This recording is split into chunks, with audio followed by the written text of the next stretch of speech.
This video picks up where we left off last time, unloading the components we just fabricated for the space-saving Murphy bed at the Earthship Tiny House where we're about to begin installation.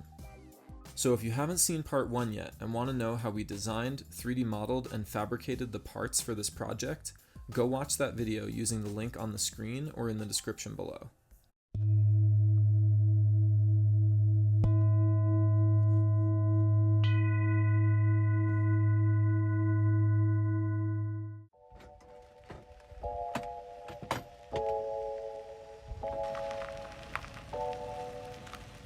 Isaac might be the client for this job, but today he's the third musketeer. I wonder if I should back in. That would be nice.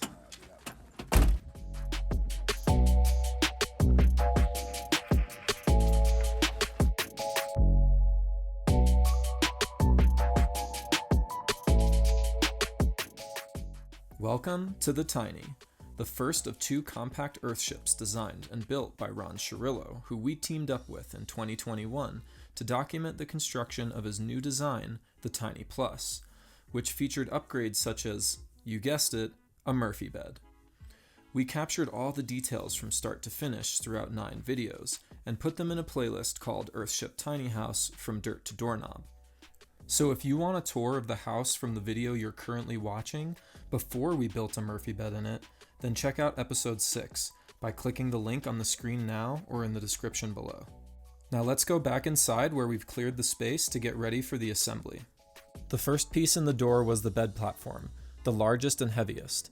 The entire cabinet gets assembled around this piece, and we don't want to have to move it after we put it all together, so it's important to get the orientation correct. Putting a moving blanket down on the floor which will protect the face, the most visible part of the entire installation, from getting scratched by a pebble or a stone. And then, using the holes that we pre-drilled earlier in the video, we reattached the leg hardware. Up next are the cabinet verticals, which are easy to align because of the male and female pivot hardware. Sorry that I don't have a closer look at this moment, but essentially you're inserting the axle into the bearing and then putting a C-clip on it to keep it in place. Next, we're going to bring in the header, get that aligned, and clamp it down using 2 clamps for redundancy. That way if one fails, the other one is still there holding it up. Because this is a dry run, we're actually going to lift the cabinet in a moment and make sure that everything is going smoothly before we screw anything in place. Here we go. Slow and steady wins the race, you know what they say. Looking good so far, but it looks like we might scrape the plaster wall. Dad's taking a look. Isaac is making the adjustment, and I think we're clear.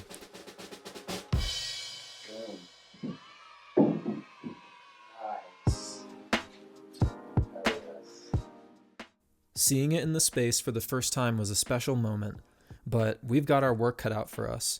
We're going to have to figure out how to attach this bed to the wall without drilling holes in the plaster. So I'm thinking about the shelf close to the ceiling that I mentioned in the design section earlier in the video. Off camera, I was able to cut a piece of 2x4 and attach it to that shelf from below. From there, I was going to have to fly wild, using my measurements to cut some cross braces at some pretty strange angles.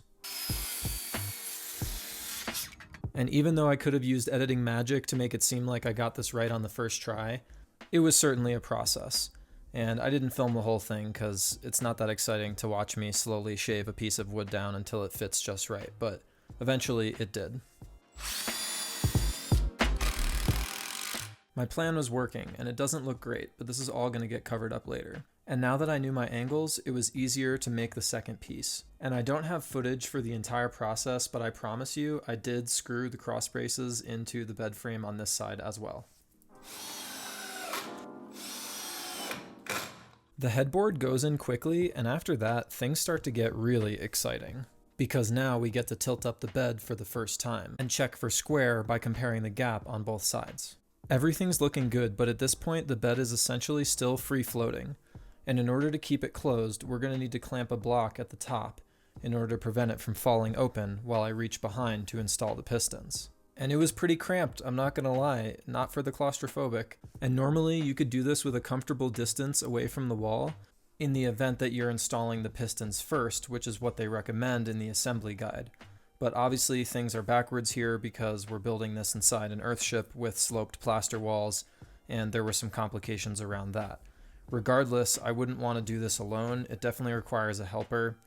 First of all, when you're aligning the pistons, because the bed needs to be 4 to 5 inches inside the cabinet for the pistons to even align correctly, so it helps to have someone on the outside in order to do that. And then second, when you're attaching the bed stopper, you need somebody on the outside, which is holding the bed away so that you can get in there with the screw gun and attach those. All right. Thumbs up. Finishing the hardware is a huge milestone for the project. From here on out, it's mostly carpentry, starting with a shelf at the top of the cabinet, which serves as extra storage space for a fold-up mattress, for example. And for a detail that isn't visible, you would never know how much time and thinking went into creating a 2-step shelf on the top of this cabinet just so that you could store a few extra things. And after I got tired of standing on a ladder and reaching out with my drill gun, I just decided to jump on up there because honestly, at that point, it was easier. It was like the first time you stand on the roof of a house you just built, and luckily, this roof didn't collapse.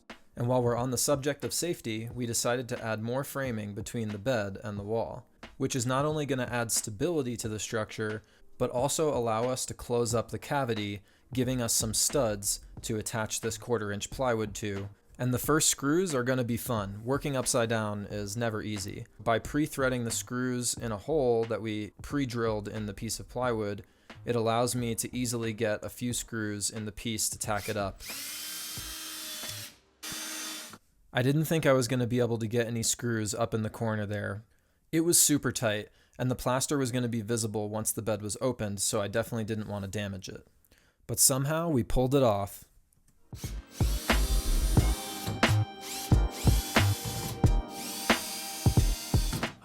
But we saved the most challenging piece for last, which was going to be a scribe cut that was going to bridge the gap between the cabinet and the curved, sloped plaster wall in a regular surface that would require a special custom piece for both sides. Starting off with a scrap piece of 1/4-inch plywood and a scrap piece of 1x1 with a notch cut in it, Dad put his pen in the notch and dragged it along the wall in order to scribe a line onto the piece. I went outside and cut it with a jigsaw, bringing it back in to test and see how it went. And it was pretty darn close on the first try. And if you didn't catch it on the first time around, the piece was flipped when my dad drew the line. So if we put the piece back exactly as he had it, it would look like this. So by reversing the piece, it fits perfectly in place. Well, nearly perfect. With a proof of concept, we were confident in moving ahead, and we made a new jig, version 2.0, which looked like an arrow, rounded on the left side to prevent from scratching the plaster wall, and with a notch in the end on the right side that I could put the pencil in to make a small dot, making my way up the wall one dot at a time in order to form a line. Keeping the jig perpendicular to the wall with the speed square ensures that we keep the exact distance from the wall each time. An upgrade from our first attempt, where Dad had to keep his hands level in order to get an accurate line. It's important when using this technique to align your piece correctly. In our case, it needed to be aligned in the bottom corner. Alignment is critical or else your measurements are gonna be off. That's why it's also important to have the piece clamped down so that it doesn't shift while you're putting your measurements on there. Testing the new jig out with a piece of 1/4-inch plywood before fully committing.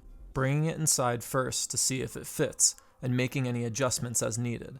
In this case, it needed to get shaved down a little bit, which is good that we figured this out with 1/4-inch plywood before cutting it out of the 3/4-inch material, the final piece. And once I was confident with the template, I traced it onto the 3/4-inch plywood, cutting it carefully with the jigsaw, making sure to follow the line exactly. Once again, testing the fit, and then bringing the piece back outside with any adjustments that needed to be made. Repeating the process until it fits just right. And eventually, it did. And next, we have to come up with a creative way to attach them, keeping the side of the cabinet flat so that we can install the bookshelves later.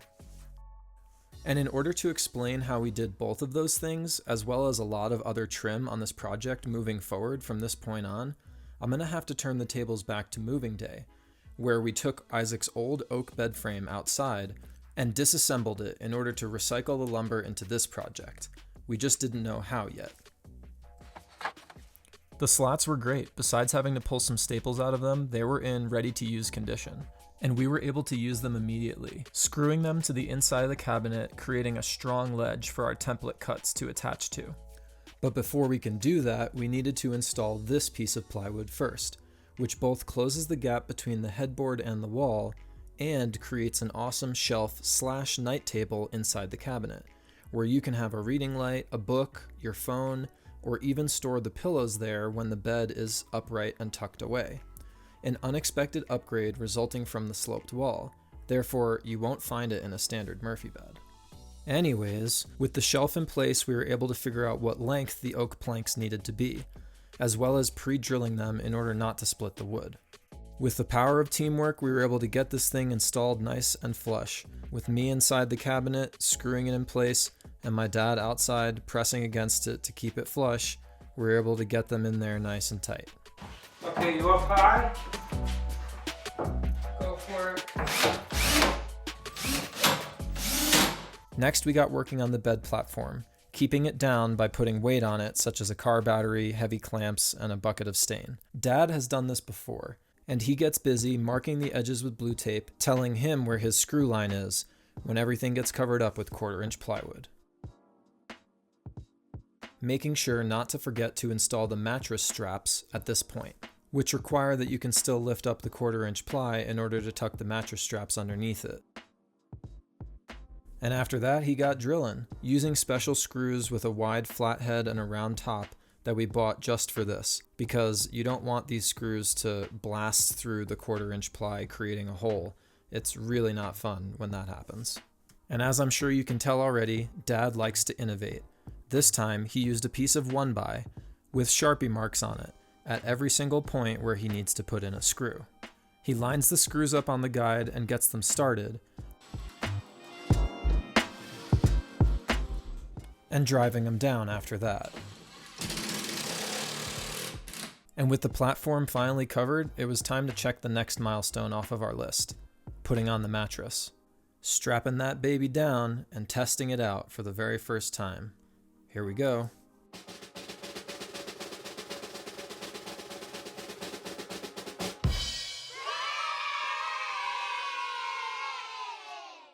Great, it worked. Can we go home now? It's past both of our bedtimes. We got there the next morning after a good night's rest, and I got started right away on making the end tables, using a combination of 3/4-inch plywood scraps and pieces of oak from Isaac's old bed frame.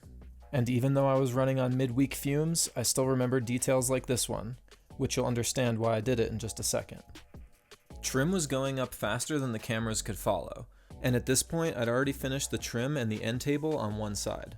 Clamping a plank to the end table in order to hold it up while I screwed it in place helped tremendously, so I think I'll do the same thing on the other side. Picking up where we left off with the second end table that I just made outside. I lined it up and made sure that it was level while my dad clamped it to keep it there, so that I could go ahead and fasten it down with some screws.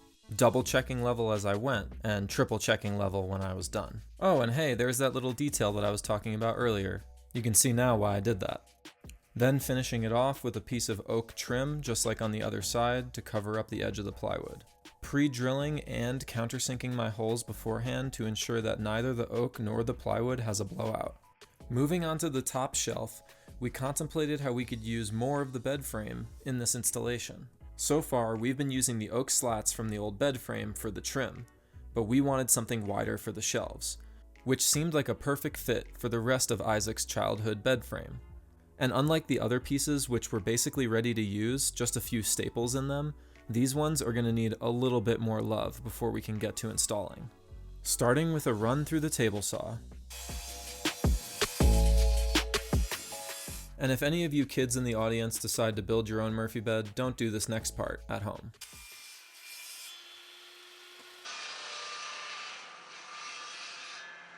Save a finger, use a push stick. Anyways, the first pass through was just to get the bulk off. It was still going to need a little bit more love before we were ready to install it. A couple passes through the table saw and a little bit of scraping, and we had our piece. If that's pretty much set, then you're just going to be putting more screws in. I'm going to stop filming. Actually, Dad, each shelf is going to get a set of brackets, and it's very exciting and the people need to know. See, you gotta get it level first, right? Right. We're going to attach the brackets to the shelves and then get them level before we screw them in place. Okay, give me a thumbs up because I'm going to stop the video.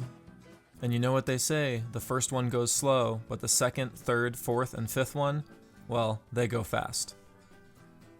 All right, we're filming.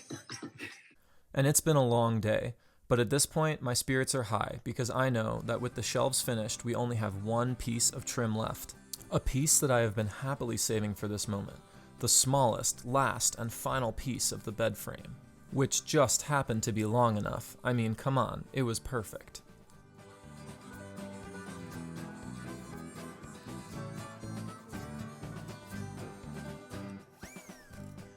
Later that evening, after a much-needed dinner break, we busted out the work lights and headlamps, attempting to close out the day strong by finishing up the couch, and thus, finishing the installation portion of this project before sanding, staining, and sealing.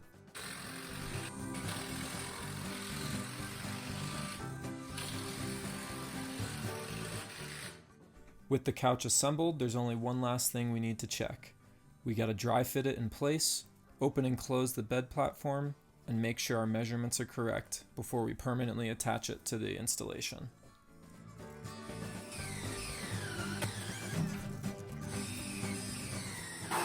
At the end of the day, the couch addition, shelves, and trim turned out great. I just needed to replace the temporary handle on the frame with a wood one, which I did later on off camera.